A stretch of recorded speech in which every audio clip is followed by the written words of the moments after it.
Hello, my name's Corrine Wintringham and I'm here to talk about my work and my influences. Some people tell you to never work with animals and children, and yet this is the subject that I love to take photographs of. So why do I like these subjects?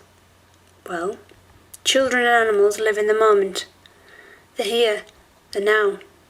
And for me, this makes incredibly interesting photographs.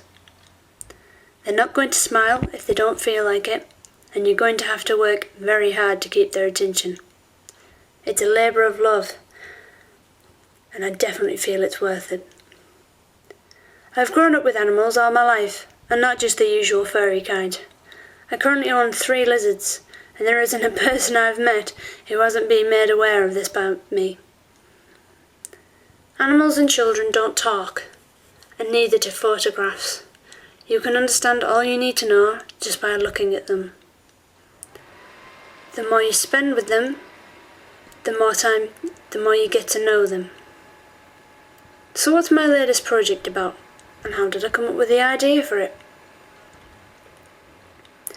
Well, I was walking around in an art gallery in York when I come across the work of a bloke called Craig Davison. He's done some paintings of children playing with sticks, bicycles, and using coats as capes, the usual childish stuff. Yet in the background, their shadows depict a character that the child or children are pretending to be. I thought this would be a great technique to try out in photography. I then came up with a few concepts and decided on parents' fears. So what do I mean by parents' fears? Well, what parents fear for their children. Whether they're going to grow up with the right people, whether they're going to take drugs, worrying about if they're going to do well in school, if they're going to become fat and lazy, and most of all in today's society, whether they're going to get a job and be successful in life. So how am I going to depict this? Well, take for example that some parents may fear that playing video games will make them violent. So what I'll be doing is photographing a child playing on a games console and having their shadow depict them as holding a gun and shooting, therefore showing that their parents' fears that the video game will make them violent. I'm not trying to say the fear is rational, or trying to say that it's completely wrong.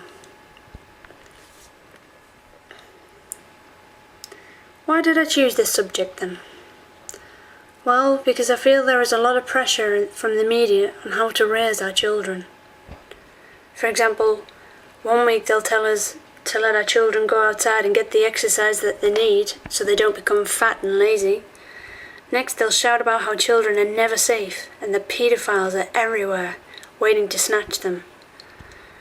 This often leads to parents cuddling them up, never letting them out, forcing them to play video games, and then that leads to other fears about them becoming violent or dependent on technology.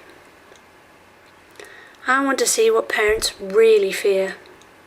I'll be asking and interviewing parents on what they fear and why.